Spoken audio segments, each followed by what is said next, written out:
Assalamu alaikum to everyone. My name is Abdullah and I'm here in front of you to tell you about the immunity and उसके types. ठीक है, immunity आप लोगों ने पढ़ा होगा. आज मैं बेसिकली ना आपको immunity उसके सब टाइप्स की सब टाइप्स एक्सप्लेन करने लगा हूँ. ठीक हो गया.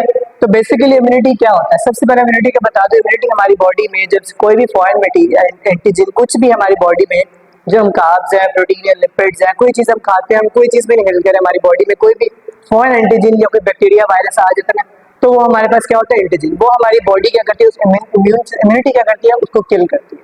उसका यही काम होता है. अब हमारी बॉडी में इम्यूनिटी दो टाइप्स की होती है, एक इनिशिएट और एक हमारे पास है एक्वायर्ड.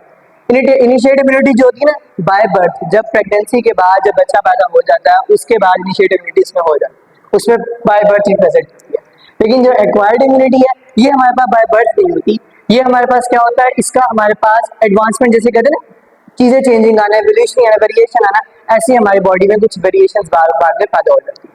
क्या होता है इनिशिएट इम्यूनिटी? मतलब बाय बर्थ आपको कोई बीमारी हो जाए तो हमारे पास जो इनिशिएट इम्यूनिटी तो उस जल्दी से किल कर देती है. अब कुछ ऐसे फॉरेन पार्टिकल जैसे कुछ एंटीजेंस जब हमारी बॉडी में आती है उनको हम किल नहीं कर पाते. ठीक है, वो इनिशिएट इम्यूनिटी उसको किल नहीं कर पाती, फिर यहाँ पर एक्वायर्ड इम्यूनिटी काम करती है.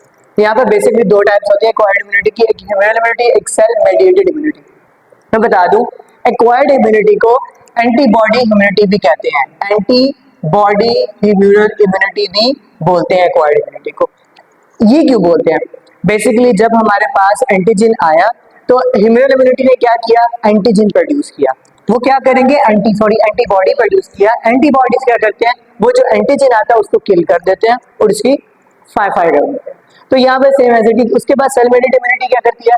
Cell mediated immunity basically cell पर जो हमारे पास कोई भी एंटीजन आके अटैक करता है उसके ऊपर ये केमिकल्स रिलीज करते हैं जिसे पॉरफिरिन बोलते हैं. मैं भी आपको बताऊंगा. ठीक है, ये सारा साइकिल में भी बताऊंगा कि वो कौन से होते हैं, वो कौन सा केमिकल रिलीज करते हैं जिसे वो किल करते हैं. ठीक है, अब हमारे पास मैकेनिज्म देखो, एक शॉर्ट फॉर्म में बता रहा हूँ. मैकेनिज्म में क्या है? सबसे पहले देखो ये दोनों का क्या है? एक जनरल ओवरव्यू दे रहा हूँ ताकि आपको कंसेप्ट क्लियर है. ठीक हो गया. मैं पहला क्या है? एंटीजन इनगल्फ किया. किसको? एंटीजन को इनगल्फ किया मैक्रोफेज ने. यहाँ पर ये है मैक्रोफेज. ठीक है, ये मैं भी आपको जो डायग्राम बताऊंगा ना सारा समझाऊंगा. एंटीजन मैक्रोफेज ने एंटीजन को इनगल्फ किया और वो क्या बन गया? Antigen present cell. ठीक है, इसे बोलते हैं APC, antigen presenting cell. Antigen presenting cell क्या करता है? ये एंटीजन को अपने सर पर लेकर घूमता. ठीक है, कि इसको क्या नाम है? अपने ऊपर लेके घूमता. क्या नाम है? ताकि कोई भी इम्यूनिटी जो भी है एक्वायर्ड इम्यूनिटी आए उसे सेल किल कर दे उस एंटीजन को. ठीक है, हमारे पास उसके बाद become antigen presenting cell. Antigen presenting cell यहाँ पर है, मैं डायग्राम में बताऊंगा. एंटीजन प्रेजेंटिंग सेल क्या करता है?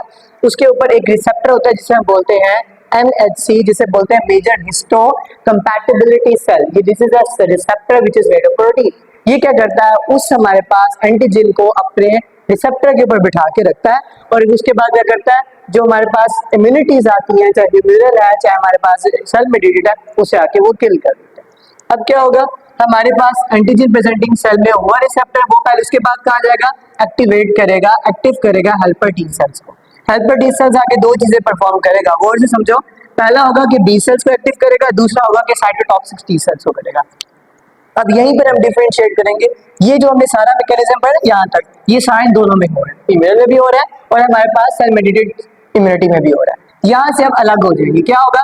हेल्पर टी सेल्स जब हमारा बी सेल्स यानी ह्यूमरल इम्यूनिटी में आके क्या करेगा? बी सेल्स बनाएगा, एक्टिव करेगा और उसके बाद हमारे पास क्या बना देगा? वो बी सेल्स प्लाज्मा सेल बना देगा. इसे हम बोलते हैं इफेक्टिव बीटा सेल्स बोलते हैं, यानी बी सेल्स. सॉरी. ठीक है, प्लाज्मा सेल्स हमारे पास क्या होता है? उनके ऊपर एंटीबॉडीज प्रेजेंट होती है, मतलब वो बनाता है. क्या बनाएगा? ये हमारे पास क्या बनाएगा? Plasma cell effective B cells antibodies बनाएगा. यही एंटीबॉडीज आगे जो हमारे पास कोई भी एंटीजन हमारे पास आया है, अंदर अटैक किया है, कोई भी एंटीजन जब हमारे पास आएगा तो ये हमारे पास एंटीबॉडीज को क्या कर देगा? किल कर देगा, खत्म. ठीक हो गया. ऐसे ही अब सेल मेडिएटेड इम्यूनिटी है, इसमें हमारे पास क्या होगा? साइटोटॉक्सिक टी सेल्स एक्टिव होगा और वो हमारे पास क्या कर देगा? माइक्रो इन्फेक्शन जो हमारे पास अंदर है उसको किल कर. ओके, अब डायग्राम के थ्रू समझो क्या है. डायग्राम में सबसे पहले एंटीजन अंदर आया बॉडी पर, ब्लड के अंदर यानी बॉडी के अंदर. उसने क्या किया? उसके अंदर दो चीजें होती है, ये इनिशिएट इम्यूनिटी का हिस्सा है. ये जो जितना मैं सर्कल कर रहा हूँ ना यहाँ से ये यहाँ तक, ये हमारे पास इनिशिएट इम्यूनिटी है. ठीक है, ये हमारे पास बाय बर्थ हमारे पास होता है. एंटीजन अंदर आया, न्यूट्रोफिल और मैक्रोफेज से किल कर दिया, यानी फैगोसाइटोसिस का प्रोसेस हो गया, engulfing of the solid particle.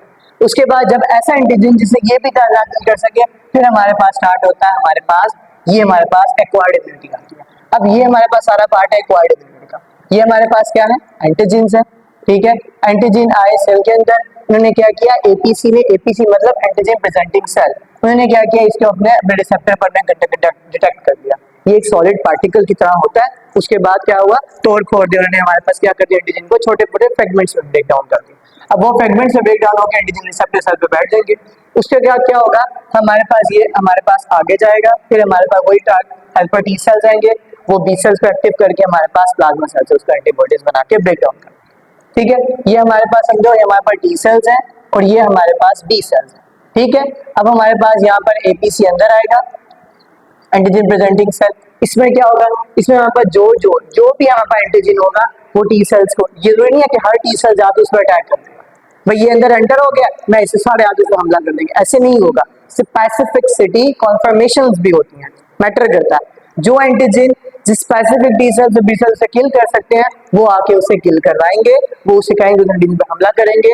यानी अगर ये होगा बी सेल्स तो एंटीबॉडीज बना के उसे किल करेगा, अगर हमारे पास टी सेल्स होगा तो सारे टॉक्सिन्स यानी केमिकल रिलीज करके हमारे पर किल कर देगा, ठीक है। ये हमारा था इम्यूनोसाइमेटिड का एक कॉन्सेप्ट जो आपको इजीली समझ आ जाए। लास्ट में मैं एक ओवरव्यू दे रहा हूँ कि अगर आपके पास आ जाता है एज ए लॉन्ग क्वेश्चन, अगर आप मेरे पेपर्स में आ जाए, आपने कोई अटेम्प्ट करना है, तो आप क्या करोगे। मैं इधर से स्टार्ट कर रहा हूँ, क्या है, एंटीजन प्रेजेंटिंग सेल एंटर होगा लिम्फोनोड सेल्स में, जिसमें हमारे पास क्या होते हैं, बी सेल्स और टी सेल्स। वो एक्टिव करेगा T helper cells, T helper cells को एक्टिव करेगा। वो क्या करेगा, एक केमिकल रिलीज करेगा जिसे बोलते हैं परफोरेंस, ठीक है ना। टी सेल्स एक परफोरेंस केमिकल रिलीज करेगा जो एक्टिव कर देगा बी सेल्स और टी सेल्स साइटोटॉक्सिन। ये बी सेल्स भी एक्टिव और टी सेल्स भी एक्टिव।